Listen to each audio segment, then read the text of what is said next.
Hello everyone, welcome back to Himachal success book. तो Himachal Pradesh high court द्वारा Shanan power project के regarding central government और Punjab government का जो स्टैंड है उसको क्लियर करने के लिए एक नोटिस जारी किया गया है। अगर हम बात करें इस न्यूज़ की, तो हिमाचल प्रदेश के मंडी डिस्ट्रिक्ट के रेजिडेंट हैं जिनका नाम है लक्ष्मेंद्र सिंह। उनके द्वारा हिमाचल प्रदेश के हाईकोर्ट में एक पटिशन फाइल की गई है और शानल पावर प्रोजेक्ट के रिगार्डिंग जो भी वेरियस एग्रीमेंट्स हुए थे उनको डिस्कस किया है। तो सबसे पहले मैप में देखते हैं शानल पावर प्रोजेक्ट को। यहाँ देख सकते हैं, ये है हमारा हिमाचल प्रदेश का मैप। हिमाचल प्रदेश में यहाँ पे है शिमला, यहाँ मनाली, यहाँ कांगड़ा और यहाँ पे डलहौजी, और ऑलमोस्ट सेंटर में है हमारा मंडी डिस्ट्रिक्ट। इस मैप में देख सकते हैं, ये है मंडी डिस्ट्रिक्ट का मैप। मंडी डिस्ट्रिक्ट के साथ ही है यहाँ पे कुल्लू, मनाली, मणिकर्ण, और यहाँ पे शिमला का रामपुर बुशहर, शिमला, कुफरी, यहाँ है कांगड़ा का पालमपुर, धर्मशाला और कांगड़ा। इस मैप में देख सकते हैं, यहाँ पे है हमारा मंडी शहर, और मंडी शहर से लगभग 50 किलोमीटर की दूरी पर स्थित है जोगिंदरनगर, और जोगिंदरनगर से 2 किलोमीटर के डिस्टेंस पर है हमारा शान पावर हाउस। जैसा कि हम सभी को पता है कि कुल्लू शहर और मंडी शहर ये दोनों ही ब्यास नदी के किनारे बसे हुए हैं, और ब्यास नदी काफ़ी इंपॉर्टेंट है इस प्रोजेक्ट के लिए, क्योंकि ब्यास नदी की ट्राइब्यूटरी है ऊहल खड्ड, जिसके पानी को यूटिलाइज करके ही शान पावर प्रोजेक्ट को बनाया गया है। यहाँ देख सकते हैं, ये है हमारी ब्यास नदी और ये है हमारी ऊहल खड्ड। और एक और इम्पॉर्टेंट इन्फॉर्मेशन है कि जो आईआईटी मंडी है जिसे कि कमांड में बनाया गया है, वो भी ऊहल खड्ड के किनारे ही बनाया गया है। इस मैप में देखिए, यहाँ पे है जोगिंदरनगर। जोगिंदरनगर से 2 किलोमीटर के डिस्टेंस पर है शानन पावर हाउस, और शानन पावर हाउस से कुछ एलिवेशन पे बनाया गया है शानन वाटर टनल्स, और इन टनल्स के माध्यम से ही वाटर को डिस्चार्ज किया जाता है, एक एलिवेशन से छोड़ा जाता है, और शानन पावर हाउस में इलेक्ट्रिसिटी जनरेट की जाती है। और जो भी वाटर है उसको डिस्चार्ज किया जाता है near by, Shanan power house के नियर बाई एक खड्ड है जिसका नाम है नेरी खड्ड, उसमें ही इस वाटर को डिस्चार्ज किया जाता है। अगर हम बात करें कि किस तरह से ऊहल खड्ड का पानी उपयोग किया गया है इस प्रोजेक्ट के लिए, यहाँ देख सकते हैं, ये है बरोट, और बरोट ऊहल खड्ड के किनारे बसा हुआ है, और यहाँ पे बनाया गया है रिजर्वायर, और इसी रिजर्वायर के वाटर का यूज़ किया जाता है शानन पावर प्रोजेक्ट के लिए। और यहाँ पे वाटर टनल्स के थ्रू इस Shanan power house water tunnels तक इस वाटर को सप्लाई किया जाता है, और वहाँ से एलिवेशन से इस वाटर को डिस्चार्ज किया जाता है, छोड़ा जाता है, और शानन पावर हाउस में इलेक्ट्रिसिटी जनरेट की जाती है। तो यहाँ पे हमने मैप में देखा शानन पावर प्रोजेक्ट के बारे में। अगर हम थ्योरेटिकली डिस्कस करें तो इस प्रोजेक्ट को कमीशन किया गया था 1932 में, और ये हमारे इंडिया का सेकंड ऐसा हाइड्रो इलेक्ट्रिक प्रोजेक्ट है जिसकी कैपेसिटी है मेगावाट में, क्योंकि इससे पहले एक ही ऐसा हाइड्रो इलेक्ट्रिक प्रोजेक्ट है जिसकी कैपेसिटी है मेगावाट में, और उससे पहले जितने भी हमने हाइड्रो इलेक्ट्रिक प्रोजेक्ट बनाए हैं उनकी सभी की कैपेसिटी है किलोवाट में। और ये जोगिंदरनगर से 2 किलोमीटर के डिस्टेंस पर स्थित है, और इसे बनाया गया था एक ब्रिटिश इंजीनियर थे कर्नल BC बैटी, उनकी टीम द्वारा, और इन्होंने कोलैबोरेट किया था जोगिंदरनगर के रीजन के जो राजा थे, राजा करण सेन, उनके साथ कोलैबोरेशन में मिलके इस प्रोजेक्ट को डिज़ाइन किया था। एक काफ़ी इंपॉर्टेंट इन्फॉर्मेशन है, जो ये ब्रिटिश इंजीनियर थे कर्नल BC बैटी, ये चाहते थे कि ऊहल खड्ड का पानी का उपयोग करके हिमाचल प्रदेश में 5 हाइड्रो पावर इलेक्ट्रिक स्टेशन बनाए जाएं।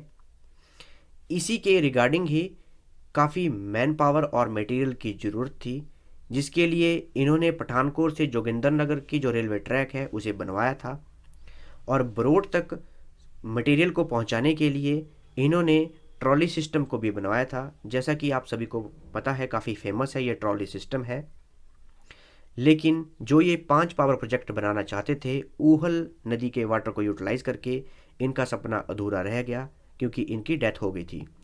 तो अभी तक एट प्रेजेंट सिर्फ 3 ही पावर स्टेशन बन सके ऊहल नदी के वाटर को यूटिलाइज करके, जिसमें सबसे पहले है शानन पावर प्रोजेक्ट, दूसरा है बस्सी पावर स्टेशन, और तीसरा है चुल्ह पावर स्टेशन जिसका रिजर्वायर है मछियाली में।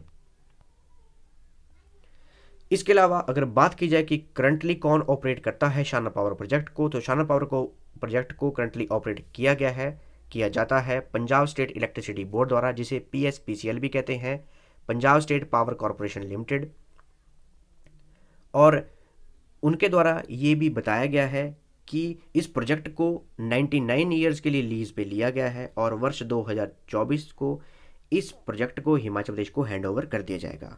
तो ये हमने डिस्कस किया पहले शान पावर प्रोजेक्ट के बारे में। अब डिस्कस करते हैं कि पिटीशन में कौन कौन सी बातें कही गई हैं। जो पिटिशनर हैं जिन्होंने पिटीशन फाइल की है, लक्ष्मेंद्र सिंह, जो कि मंडी डिस्ट्रिक्ट के हैं।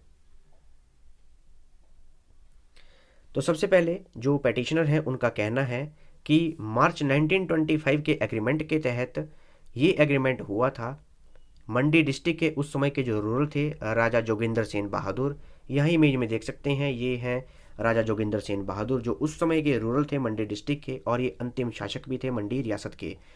तो राजा जोगिंदर सेन बहादुर और ब्रिटिश गवर्नमेंट के बीच में एग्रीमेंट साइन किया गया था कि ऊहल रिवर के ऊपर इस प्रोजेक्ट को बनाया जाएगा, शान पावर प्रोजेक्ट को बनाया जाएगा। और इस एग्रीमेंट के तहत ये भी बात कही गई थी कि जब ये प्रोजेक्ट बनाया जाएगा उसके बदले मंडी रियासत को 500 किलोवाट की फ्री इलेक्ट्रिसिटी दी जाएगी। उसके बाद वर्ष 1935 में फिर से एग्रीमेंट साइन किया गया, जो ब्रिटिश सेक्रेटरी ऑफ स्टेट थे इंडियन काउंसिल के और मंडी के जो रूलर थे उनके बीच में। वर्ष 1935 में एग्रीमेंट साइन किया गया कि जितनी भी हाई टेंशन ट्रांसमिशन लाइंस बनाई जाएंगी उन्हें मंडी डिस्ट्रिक्ट में ही बनाया जाएगा, और उनकी जो मेंटेनेंस है उन्हें भी जो मंडी के किंग हैं उनके ही तहत करवाया जाएगा।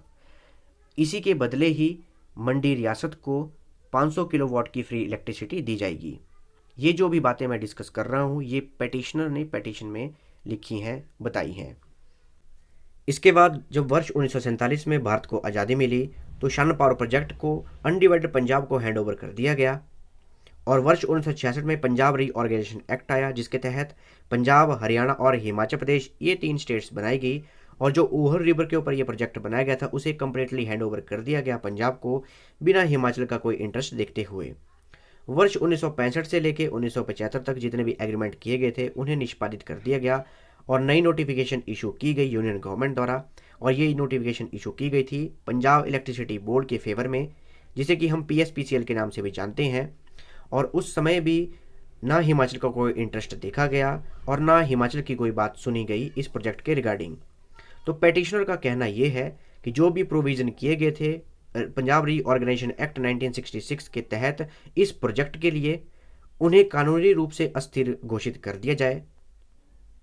और पिटिशनर का ये भी कहना है कि हिमाचल प्रदेश के पास लिमिटेड रिसोर्सेज हैं। जैसा कि हम सभी जानते हैं कि हिमाचल प्रदेश की मैक्सिमम पॉपुलेशन एग्रीकल्चर पे बेस्ड है, और जितने भी पावर प्रोजेक्ट हैं हिमाचल प्रदेश में वहीं से एम्प्लॉयमेंट जनरेट होती है हिमाचल प्रदेश में।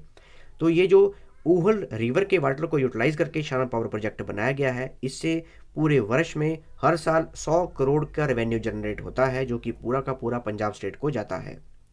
और पिटिशनर का ये भी कहना है कि यूनियन गवर्नमेंट द्वारा जो भी हैंडओवर करने के लिए एग्रीमेंट बनाए गए उन्हें सभी को आधिकारिक रूप से रद्द कर दिया जाए और इस हाइड्रो पावर प्रोजेक्ट को हिमाचल प्रदेश को हैंडओवर कर दिया जाए। और ये सभी बातें सुनी गई हिमाचल प्रदेश के हाई कोर्ट की बेंच द्वारा, और इस बेंच में थे हिमाचल प्रदेश हाई कोर्ट के चीफ जस्टिस एल नारायण स्वामी और जस्टिस अनूप चितकारा।